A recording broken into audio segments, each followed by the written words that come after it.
Restoration is brought to you by Hisense, everyday prices for everyday people. Yes, extra long sanitary pad for extra comfort. We got yes protection. Afro chick, I'm for crojien chinienu.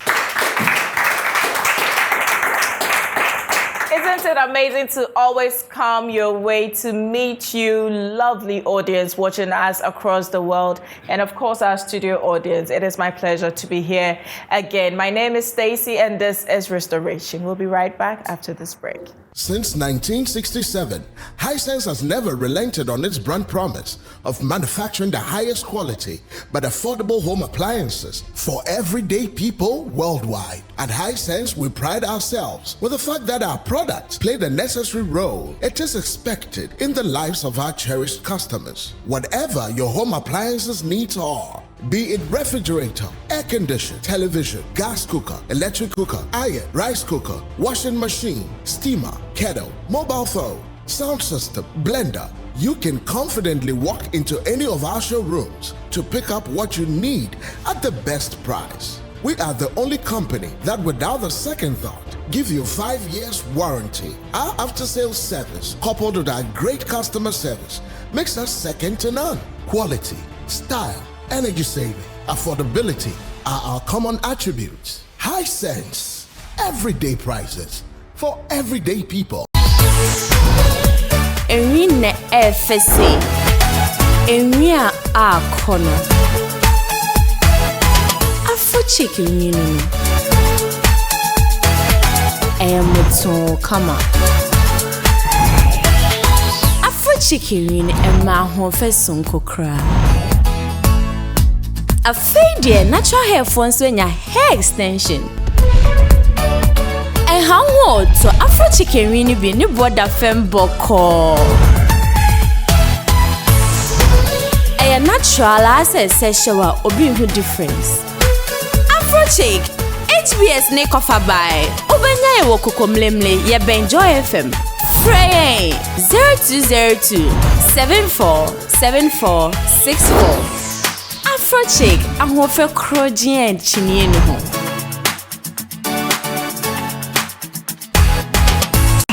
Restoration.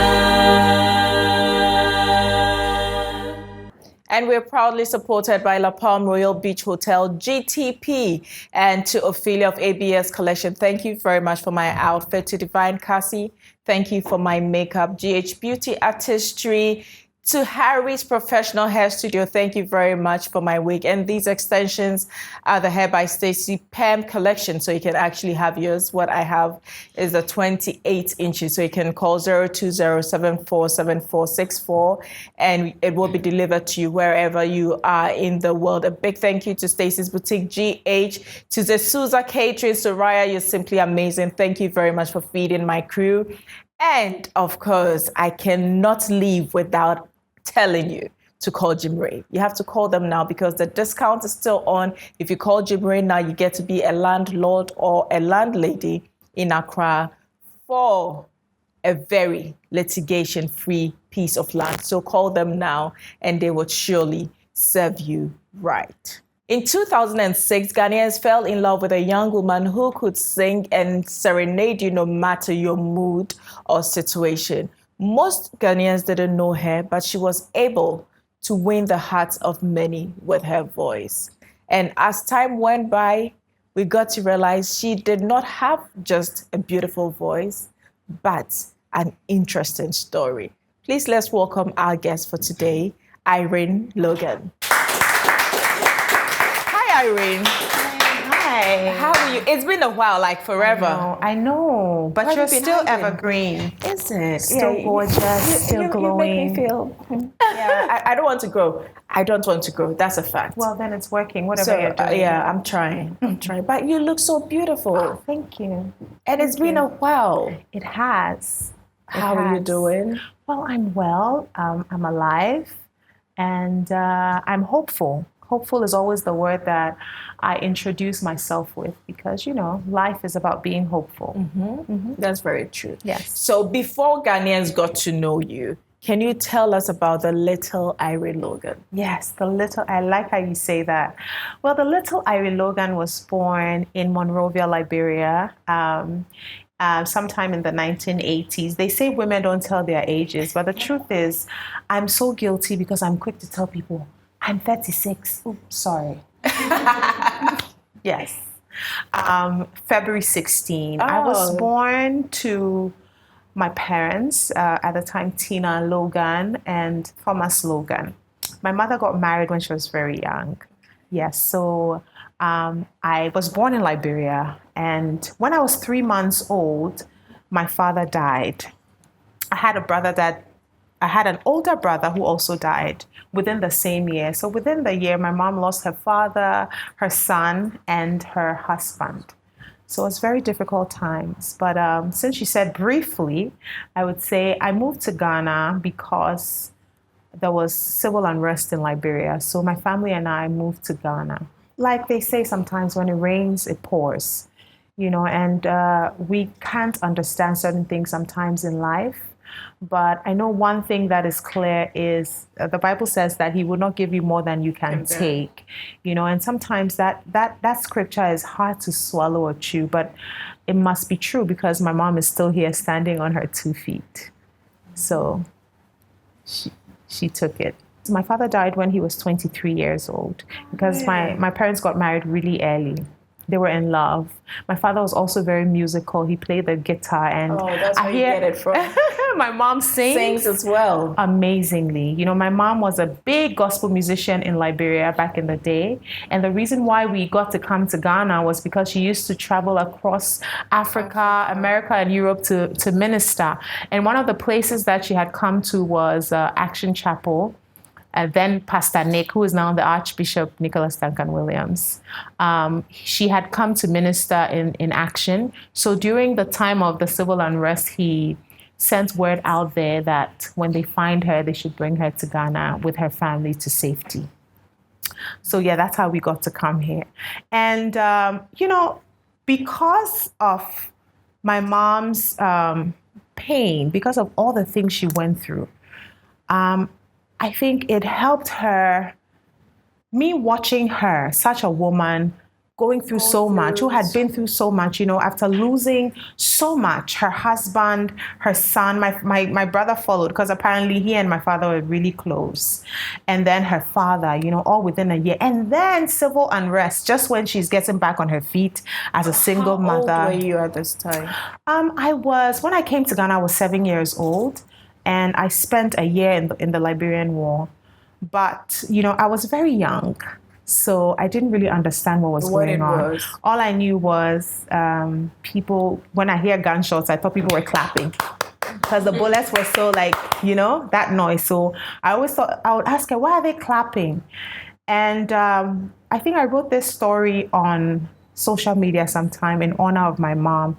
I never saw a dead body. I never saw anyone being killed during the whole 1 year in the Liberian War.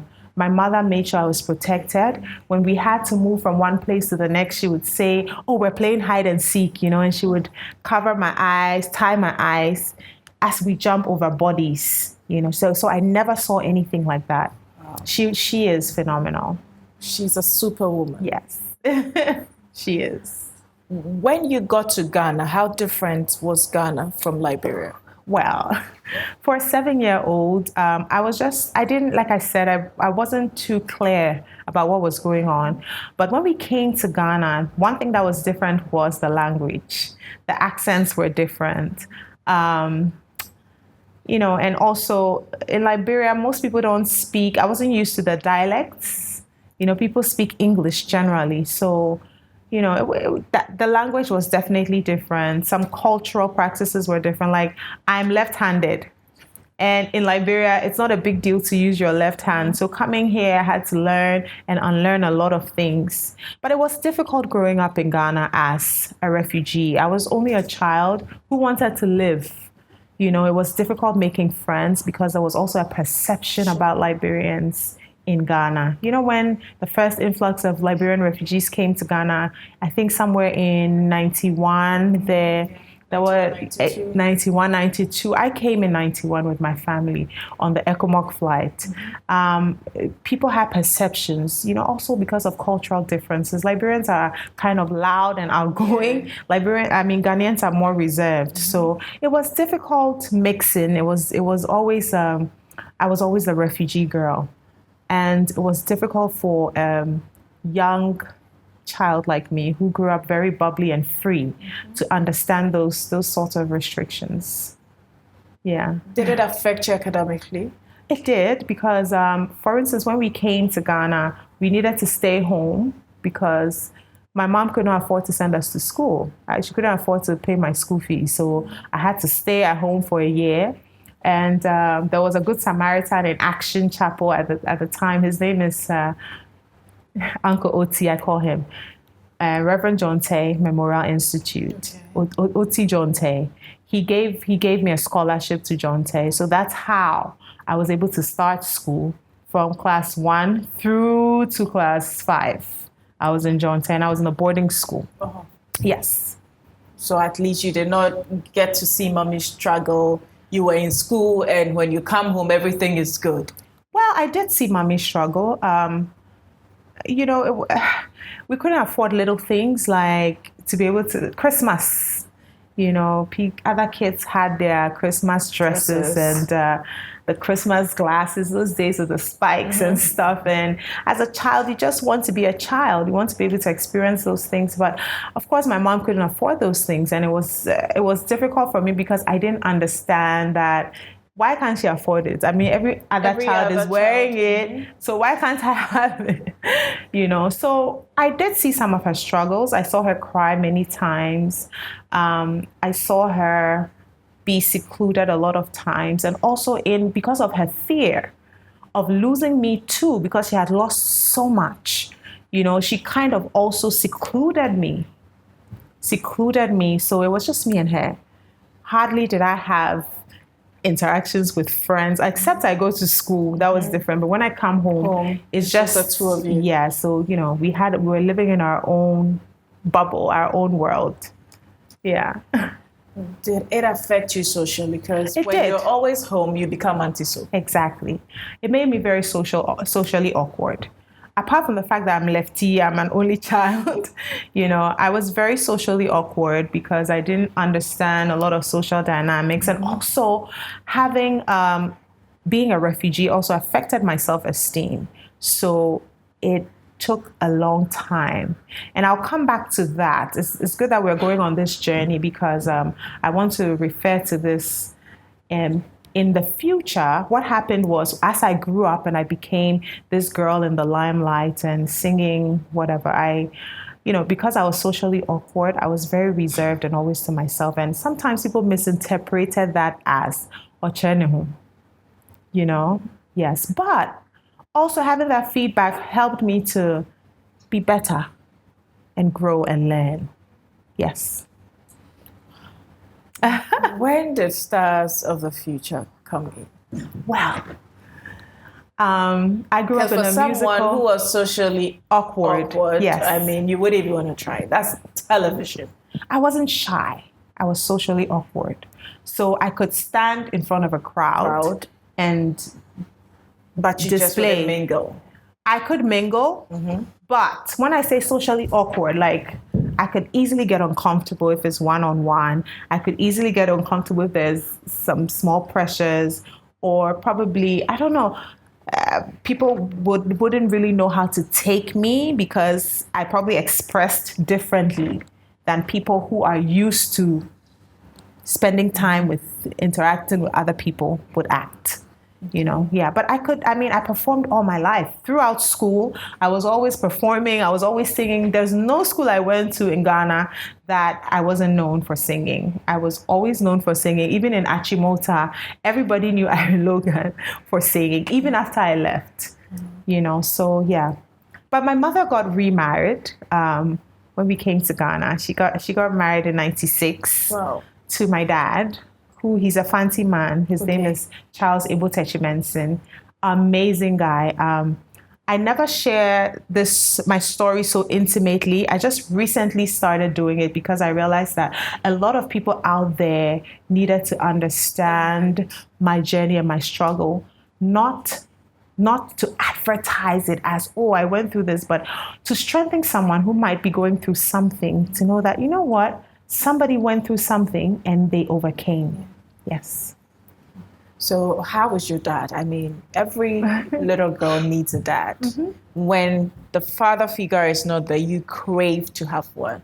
So when you finally got Daddy Charles, yes, how was the feeling? Amazing.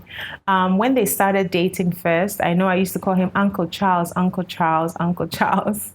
And the day we had a conversation as a family that he's no longer going to be Uncle Charles. He's not going to be Daddy. I mean, I was the happiest girl because he's such a good man. I always say this, and I probably don't tell my mother enough, but she made the right choice because she was not just thinking of herself. She had to be with a man that was accommodating of her daughter, that could love her daughter equally, you know? Yeah, so, and he was perfect. God just sent him right on time for us. He's absolutely amazing. Yeah. So stars of the future, at what point did you say, let me just give it a try? Well, after secondary school, I went to Achimota. I wasn't too sure really what I wanted to do. Music was never really a thing that I thought, I want to be this singer. No, I used to say I want to be a bilinguist, bilingual secretary, work for the UN and translate because I'm good with languages. But I always sang. It never left me. It was natural. So sometime between me finishing school and I worked a little bit at City FM, disaster hit again at home. On Mother's Day, one Sunday, we were all sitting down as a family. We had gone to buy pizza for my mom and we're watching a movie and we heard the dogs bark, probably around 12 midnight. So my dad ran out to see what happened. There were armed robbers. And because he's the only man in the house, he's so strong and stubborn. He was not going to allow them to come into the house because we heard stories about them raping women if they don't get what they want, you know. So he's tried to stop them and they surrounded him and shot him. And I was the only one who saw it because I was looking through the kitchen window. They shot him 7 times. They had surrounded him just as I'm standing here with you. They were masked, they surrounded him, and they shot him 7 times. And as my dad went down, I just heard 1 bullet because I went into shock. And as he went down, he's such a man of faith. As he went down, what he kept saying to them was, I won't die, but each and every one of you will die.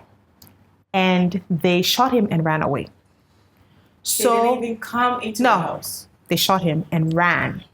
You know, I mean, obviously, if armed robbers are trying to come into your house and you don't let them and they shoot, they are not going to come in because now people know. Cover is blown. Exactly. So they ran, like jumped the walls and they were going in. My mom rushed. And when we opened the door, he was lying there in a pool. When they say a pool of blood, like how they say in the movies, literally lying there in a pool of blood. And I remember my mom saying to me, Irene, help me. Like she wanted me to help her pick him up. And she said, God, not again. She said that out. But he was there. He wasn't dead. He was a bit gray, but he wasn't dead. He was reassuring us like, Rini, don't worry, you'll be okay. And my mom ran out and got people to come. Everyone who came will see my dad lying there and say, oh, Omweku Papa no. Omweku Papa no. Each time they say Omweku Papa no, he will say, I won't die. I won't die. You know, so they took him to 37. That was another difficult time in our lives because it was almost like when you thought that it's finally over, like we're here, we're about to live, we're happy, we're a family, and we're working together. Honestly, God is in the boat, we're happy. And then this happens, you know, so when that happened, he spent 6 months in 37 on his back. He had to learn to walk again. His leg broke. The bullet, actually, the doctor said it was a miracle because he has 2 holes at his back. The bullet that was going for his heart, it went this close and then took a U-turn and came out. So he has 2 bullet holes in his back.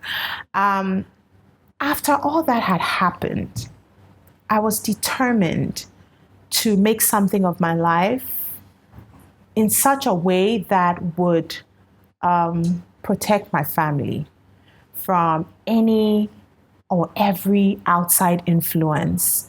I was so angry, and that anger sort of gave me some type of fire to do something for myself and just to protect my family. So when I heard the adverts for Stars of the Future, it was probably about 2 years after all this had happened.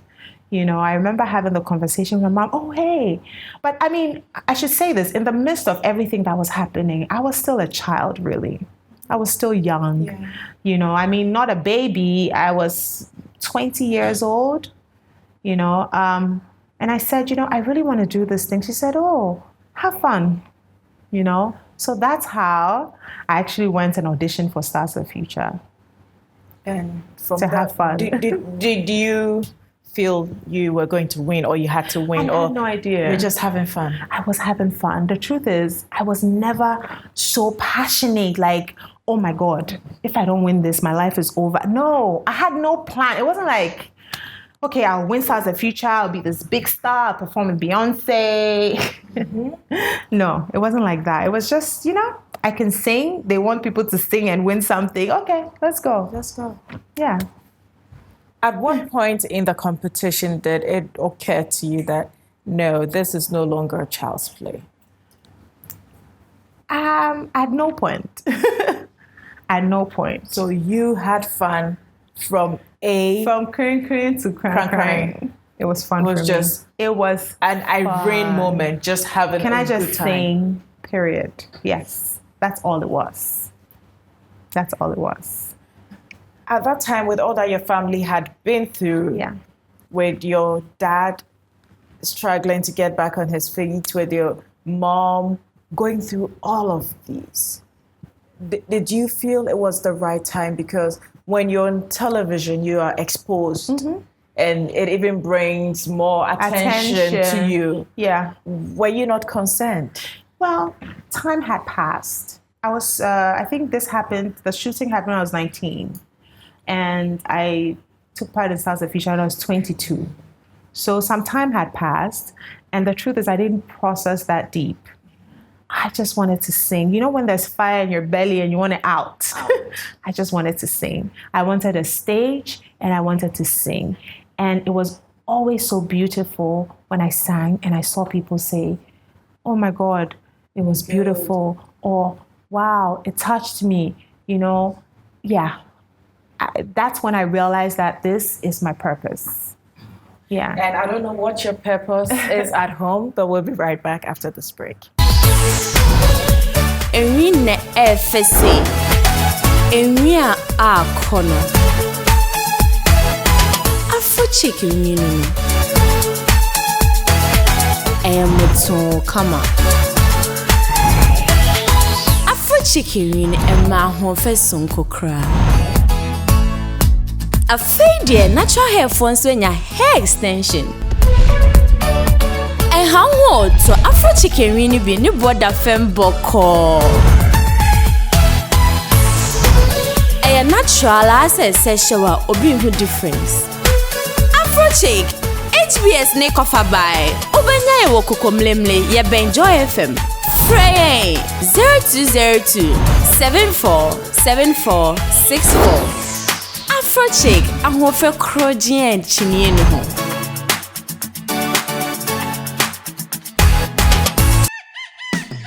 I love to eat a tasty breakfast in the morning. Something delicious and healthy, filled with vitamins. That's my day right, makes me so bright. Keeps my body happy. Let me tell you about what I eat. It's my secret. Hooch, crunchy, crunch, cornflakes. Hooch, crunchy, crunch, cornflakes.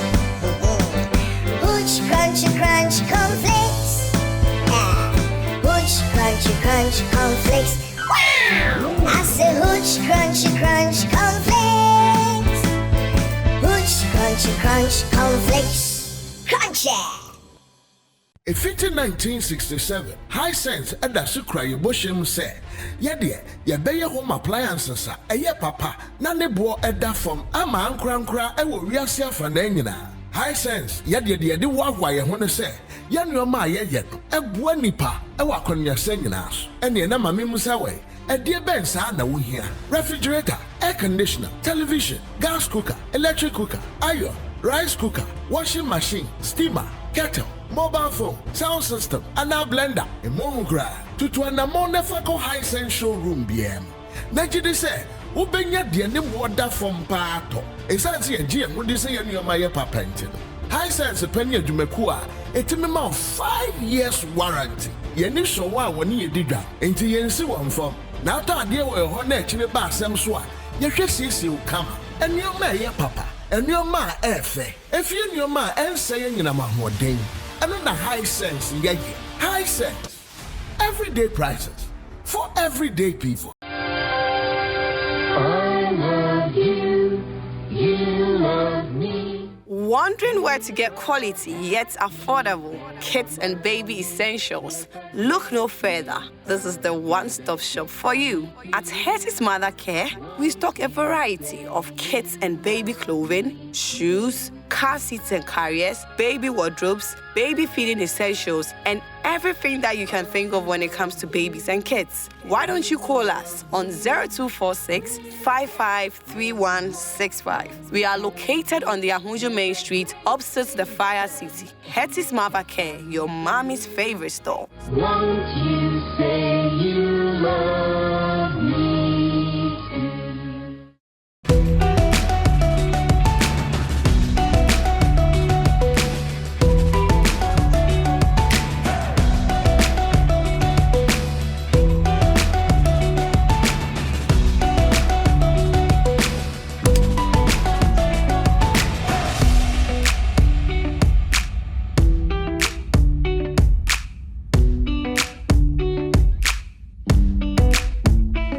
GTP, timeless. I remember the days I just couldn't go to the gym because it was that time of the month.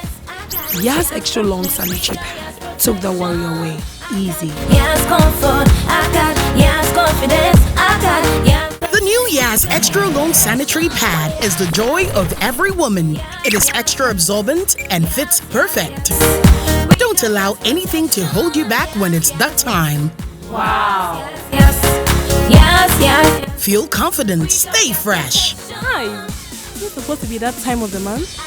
Yes. I got. Yes, confidence, I got. Yes.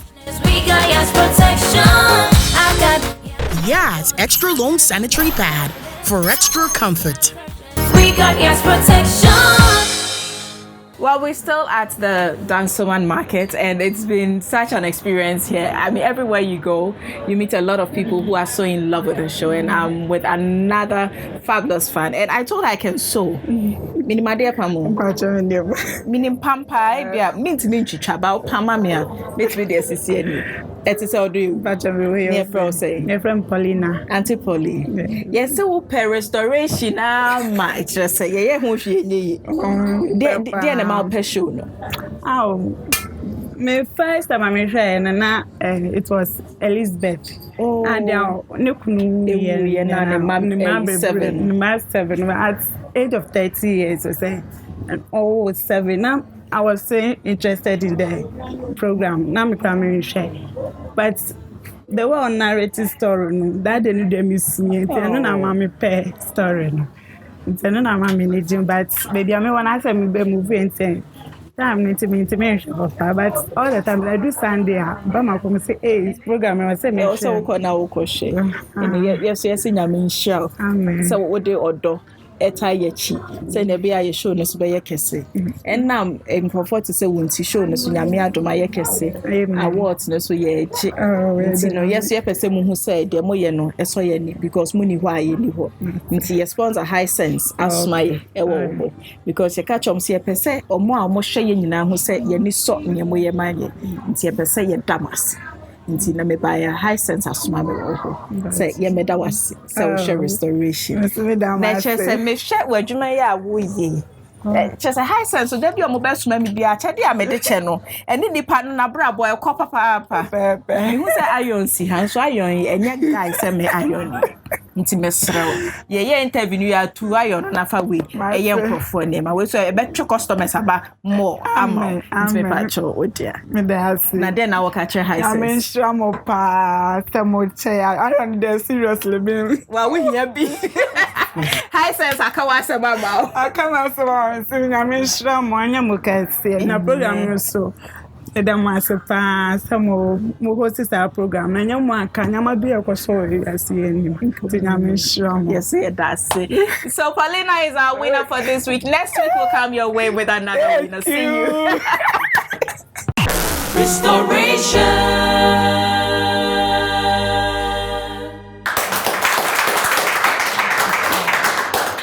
It's always exciting to see the kind of energy our viewers give us when we visit them for the High 10 Super Crazy giveaway moment. And of course, are you ready for your moment? Yeah. And I'm sure Irene is getting ready for her moment as well.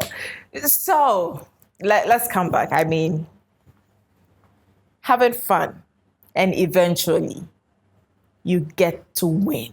What did that mean to you? It was almost like, even though I knew I was in a competition and I was doing this, eventually somebody was going to win. I remember when it was down to the last 3, we were backstage and Jane held my hands and she whispered in my ear, she says, I think you're going to win. And I heard her. Yes, she's now Ifia. She said, I think you're going to win. And I heard her say, I think you're going to win. And I was like, oh, really? Yay. But I hadn't really processed it like, the whole thing. I think you're going to win. So when we went on stage, because the truth is, I was so supportive of everybody else there. I would not ever have felt any type of way if anybody else had won. Just being on that stage, meeting incredible talent, being allowed for the first time in my life to express myself on a big stage. I was grateful. I was happy to be there, So, but when they called my name within that second, I started to cry. I was shaking like, wow, it happened. I won, and that moment for me, if I could have bottled that moment and kept it forever, it would have been what I would call a burst of memories.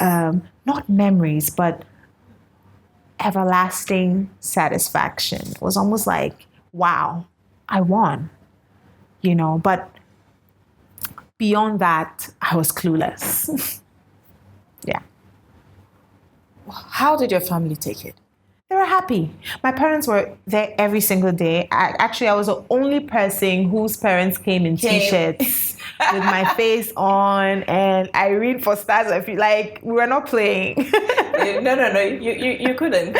We were not. My family was very supportive as usual. My mother was, leading the pack, and they were very supportive. They were there every single day, and they were excited for me. How did that fame change your life? Drastically. I was not prepared for it. I did not understand it. And one of the things right now that I'm passionate about in mentoring young people is letting them understand that it's okay to ask questions because you're never really prepared for this thing called life.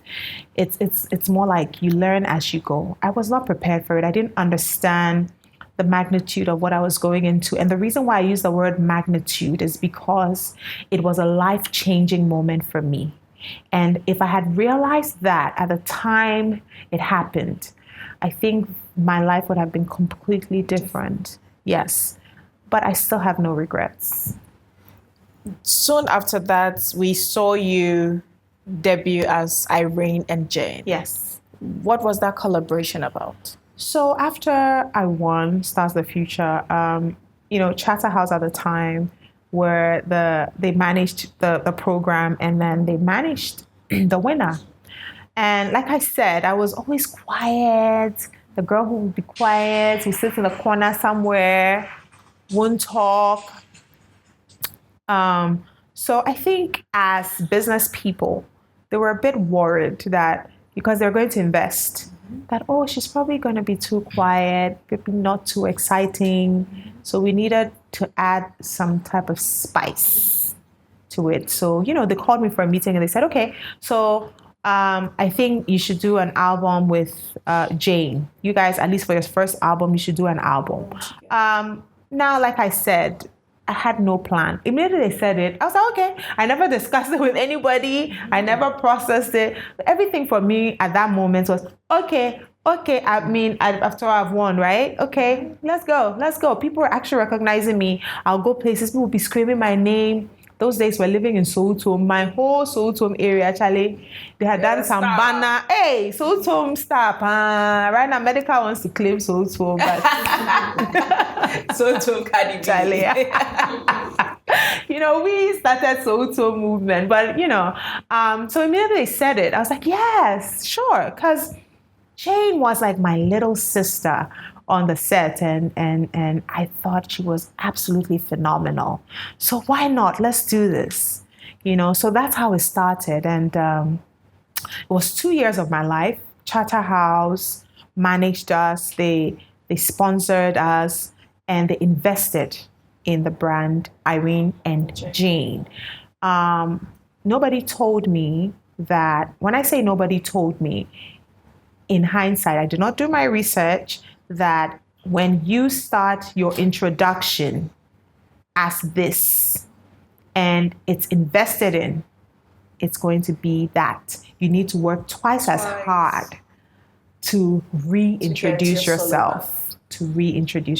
So, but those 2 years, we traveled the world. We were the first Ghanaian act to perform on Big Brother Africa, the first Ghanaian act to perform in those days, Channel O Africa. We performed at Cora Awards. I mean, we were doing the thing, okay?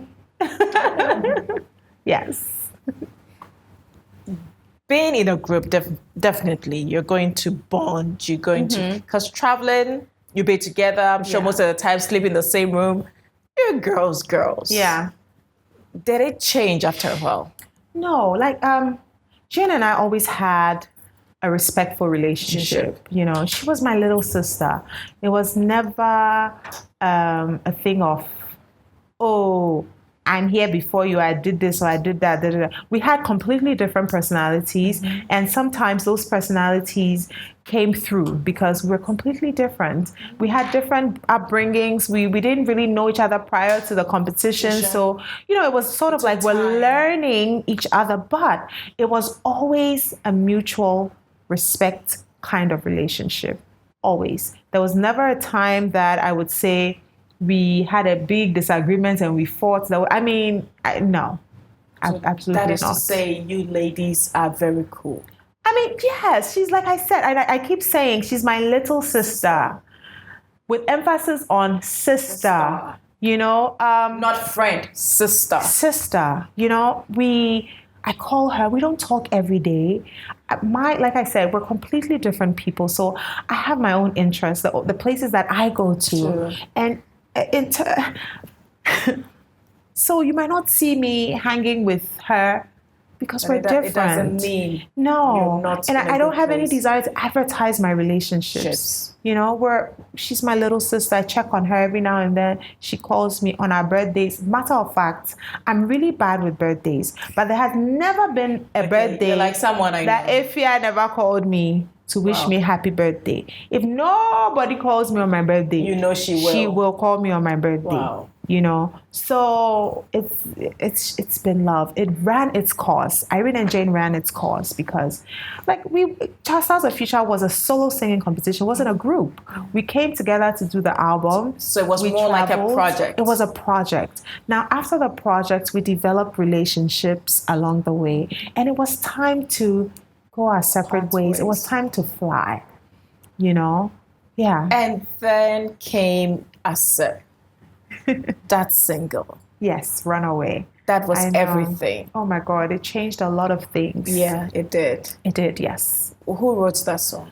Asem wrote that song, and I remember how the whole song was written. We were in the studio one evening, very late, and I think we had eaten some chibom that evening, and we're feeling very inspired From chibom. after belly full, the mind, So the chords started to play. Richie produced it, and then Asem just started, and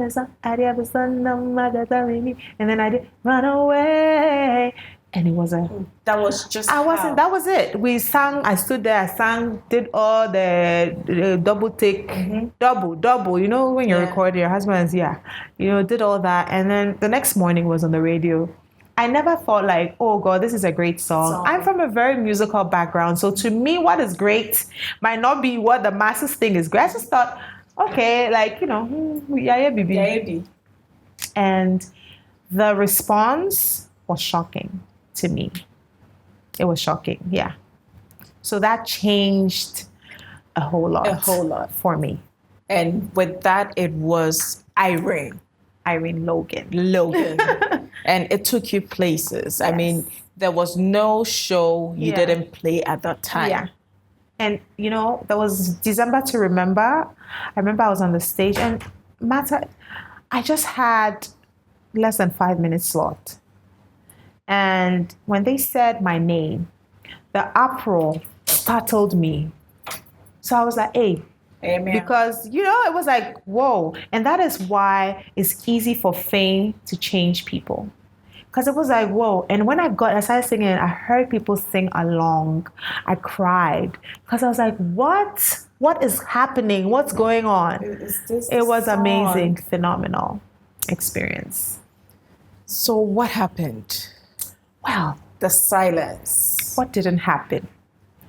I've always had a battle because I told you I grew up in a very Christian home. And all my life, the singing I was doing, I was singing for God. When I won Stars of the Future, I had a serious battle, mind battle, mental, spiritual, emotional. Should I sing what I do, what I'm used to, gospel or secular? Now, it was so difficult for me to make that decision that I had sleepless nights. But also I wanted to, because I had been in the church for so long, I wanted a break. I wanted to live. I wanted to explore. Could I just be normal like everybody else? It's not a sin. Can I do this?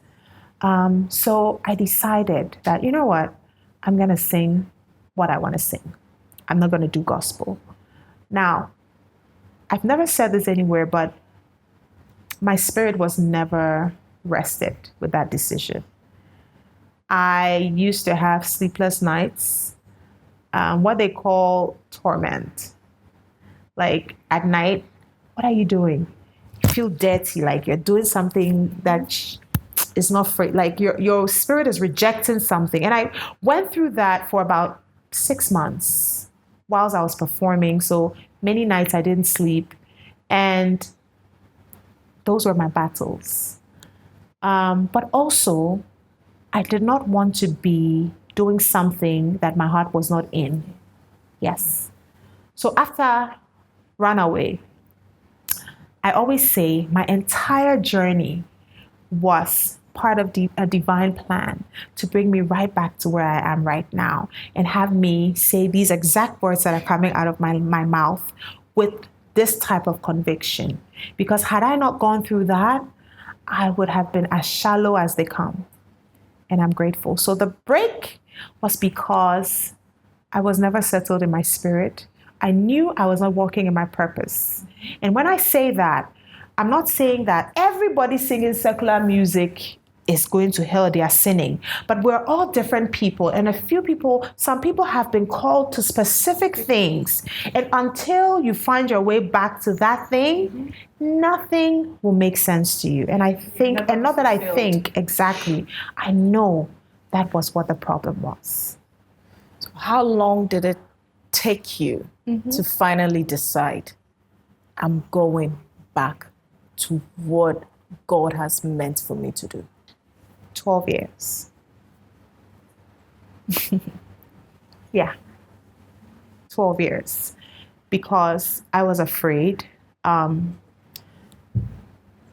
Standing as a person who tells the gospel, who takes the good news, comes with a lot of responsibilities. If you think fame is hard, wait till you become a servant of God who has been given a message to tell. It's a lot of responsibility. So I was afraid. I was afraid of what people would say. I mean, like I said, I was socially awkward for a long time. I had finally gotten some type of acceptance. I was cool again. People wanted to be my friend, like Irene Logan. Hey, can I come to your house? Am I coming to be singing gospel? They won't mind me. Nobody's going to come to my house. And those were the things that were playing in my head. Gospel? No. Irene, don't do it. I actually try to talk to people about it in my times of my down moments. Yeah, gospel, it's not a bad thing. Hey, it's not bad, but Charlie, don't do gospel. Then I'll put that in my head. So I kept running from it. But he didn't leave me alone. No, he wouldn't. No. He would never leave you alone. If it's your call, you would have to answer to the call. Yeah, he did not leave me alone. It was intense. It was brutal. It's almost like when he put Jonah in the belly of the whale and said, listen, you're not running. I'm taking you right back to where I want you to go. That was my life. As much as I tried to run, and yes, I ran. There were times that I would drive to an open space and scream at God, can you leave me? I used to tell him, I want you to leave me alone. Can I just be who I want to be? Can I do what I want to do? Because, listen, Stacey, I would perform in places with dignitaries. There was a time I performed for the former president of Nigeria. And he said, I'm going to invest in you because you are amazing. There was a time that I performed in the presence of the former American ambassador. Oh my God, you need to go to America and perform for an official. And they're excited and everything looks like, oh, wow, this is it. It's happening. And then something happens and it's not it. It's nothing that I was doing wrong because, trust me, I tried everything I possibly could, but it was just not happening. It wasn't happening. It wasn't. So when you finally allowed him to have his way. Boy. Wow, what a moment. I remember how it happened. I'm sorry. I had gone to church very reluctantly. It was a weekday service. We had a pastor coming from London. And I remember when I got to the car park, I was sitting in my car and I said to God, this is it. If you don't want me to do this music thing, today, I want you to tell me. If you don't tell me today, don't worry me. Because I will. How I'm talking is how I was talking. Because that means I'm going for what I want to do. And I went to church. When I went to church, the man was there. There was an empty seat in the front. I said, you know what? I'm going to sit in the front because I don't want anybody to say, I don't want God to say that, because you're at the back, the guy didn't see you. So I will sit in the front. So I went and sat in the front. And this guy, everything he was saying, I wasn't really listening. I was just saying, waiting for your word. You better tell me something else. So I was sitting there and he finished preaching, gave announcements, stand for the benediction. And I remember saying in my head, really? God, came for this? Really? So I'm leaving here and this is happening? Without a word? So he stood up for benediction. He said, okay, let's pray. Then he looked at me. He said, you, come. I was like, okay, I ran, I went there, stood there. So what do you do? I was like, I sing. He said, okay, do you sing or you minister? And I said, well, both. He's like, okay, well, the difference between people who sing and people who minister is that people who sing, they get fame. Mm-hmm. People who minister, they get blessings from God. They get God's protection. They get favor. So, kneel down. He didn't say choose. He didn't ask me to choose. He said kneel down. He took anointing and poured out, I anoint you a minister of the gospel. And that day, sorry. So that day was the day that I said, I surrender. Yeah. God had just met you. And I tell people that when you lay it, when you surrender, he has a beautiful way of taking care of you in every situation. Stacey, have you experienced that? God, look, when I surrendered, now it's not magic. I still went through a lot because then I needed to go through waiting. I went through the period of, a lot of people were talking about Irene Logan. Your melting point and your molding point. A lot of disrespect, I went through that. What was she even doing with her life? She's a failure. Oh, dead career girl. Oh, and the stories were on and on. Some of the stories, when I heard about myself, I needed to look in the mirror and wonder, hey, is it me? It was tough, but I had a type of peace that in spite of everything that was happening around me, I was grounded because I had that hope. It's a blessed assurance, Jesus is mine. That was what it was. I had that hope. Were there times you cried? Ooh, there were times I cried. There were times I wanted to die. I started smoking heavily. I used to smoke before I surrendered. I went through my periods of depression. I used to smoke sometimes 2 packs of cigarettes a day. I just smoke. And then when I'm tired of the cigarettes, I'll go and look for the other one called shisha and smoke that one too. It was just to get over. Just to numb the pain, But when I surrendered and I went through my waiting period, when God opens the door, he opens it. I didn't have to fight for anything. Doors opened for me. Favor was just on my life. There was a time I was traveling so much. People were wondering that, Irene, I don't know how the money was coming. It was coming. He always provided, always. He opened doors for me. Even when he gave me the idea of my company, Tribasa. When Tribasa came to me, I was in the States in waiting. I was just there for 6 months because I needed to get away from Ghana. Sometimes you need to separate to be able to become whole, to focus on yourself. And I was there every day crying, praying, fasting, I've surrendered. What next? What next? And I've always known that there was something bigger inside of me, bigger than me, So when he gave me the idea for Tribasa and said, go back to Ghana, God does speak. I remember when I was a baby Christian, I go to church and the pastor said, and God spoke to me. I'm like, where did he speak to you? God spoke to you. Hey, these people too. You were thinking something, you say God spoke to you. Now I'm saying God spoke to me. I was like, hey, are you sure? But he speaks. He does. And he's clear that my sheep hears my voice, knows my voice. And he says, go back to Ghana and launch Tribasa. I didn't want to come to Ghana.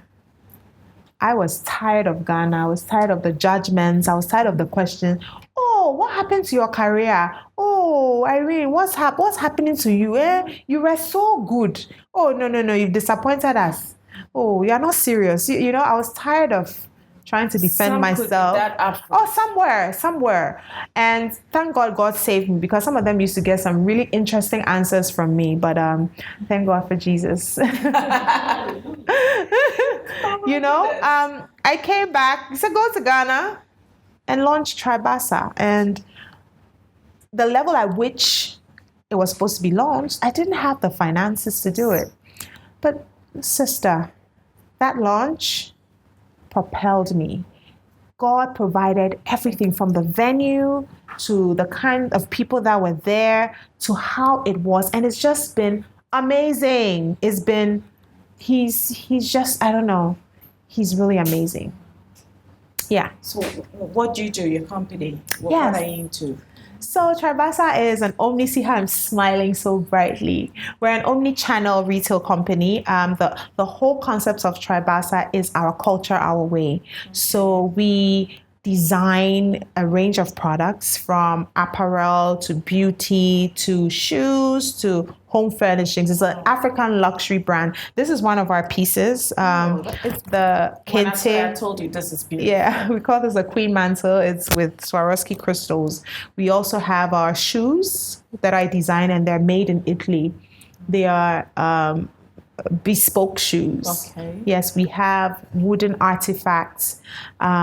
We have a natural beauty line. It's a wide range of things. And we're currently at Kempinski at the Galleria Mall. Wow. Yes. But in the ministry, it's not Irene Logan's ministry. It is the ministry of Jesus Christ. So I walk according to his calling. That's why I have not rushed. And this is the first time I'm publicly speaking about me going into ministry, because I didn't want it to be about, Irene Logan now goes gospel. No, all that is, I'm completely uninterested in it. All I'm interested in is not doing things for God, but doing things with God. Yes. You've earned my respect. Thank you. Thank you very much for coming. Pleasure. Well, are you ready, our audience?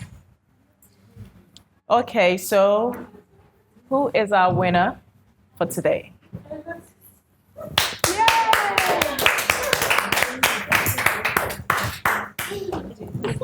Okay, congratulations to you. And no more handshakes. Okay, yeah. Irene, is your turn. Oh, what do I do? It's all yours. Pick one envelope. My left hand has the magic, okay? So it says, thank you for coming. You take home a Hisense electric ceramic hob. Woo! And trust me, you need it. Yes. Oh, that's for me? Yes. Oh, look at me. You need it. I thought it was for someone. No, it's yours. This is from Hisense. And you know the good thing, you can travel with it. Yes, and I can make my popcorn in there. I love popcorn. Thank you. Thank you, guys. So that's all yours from Hisense. And that is not all. Oh, hey, I need to come here often. You need to. From Lexter Ghana, producers of Yas. Thank you want so you to have this. Sanitary towels, panty liners, washing powder, toothbrush, toothpaste, toilet roll, kitchen towels is all in there. It's all yours. Thank you. Yeah. Thank you, guys. Hey, some more. Some more. Hey, I need help. Let me put this here. Yeah, you can. Stacey, I need to be coming here often. You should. And I always want to check the color. Oh, this is beautiful. Yes, this is coming from Jay's Cakes. Mrs. Josephine Awudu. Yes, you can locate them at School Junction at Charlie Boucher for every occasion. Thank so you. that is so yours. Thank you. And finally, so let me help you with this one. Finally, I have something special for you from Frame Masters. Yes. Are you ready? Oh, God. Are you ready? Let me sit down for this. Ta-da! Oh, are you serious? Yes, we're serious. Oh, this is in Kigali. I was just there. Yes. Rwanda. We've been following. Oh, thank you so much. So this is from Michael to you. Oh, thank you, Michael. Thank you. She's nice, Pa. And she's a fine girl, though. Fine babe. Thank you very much. Well, so today has been amazing. Today has been awesome. Today has been incredible. When people open up a part of their life that they normally don't, it should tell you it's coming from a very deep place. And Irene, we say thank you very much for coming. Thanks for having me. You have to come often so you can get more. Yes. Yeah, you Tomorrow. have to. So a very big thank you going out to our sponsors, Hisense, Yas Washing Powder, and Yas Sanitary Pad, Hooch Corn and Choco Flakes, to GTP, La Palm Royal Beach Hotel, Jim Ray Estate, Ophelia of ABS Collection, thank you very much for my outfit. To Harry's Professional Hair Salon. Harriet, thank you very much for my hair. to Divine Cassie for my makeup, GH Beauty Artistry, Stacey's Boutique GH, to M Clan Media, thank you very much. Kofi Africa Photography and Frame Masters, thank you. To Jay's Cakes, Irene is in love with your cake. Thank you so much. Always do remember, you can do all things through Christ who strengthens you. We'll see you next week, but as you wait for next week, make sure you call the Souza to give you something yummy for the week. See you next week. Welcome to the end of the tunnel. I see a bright light shining through, and it's just for you.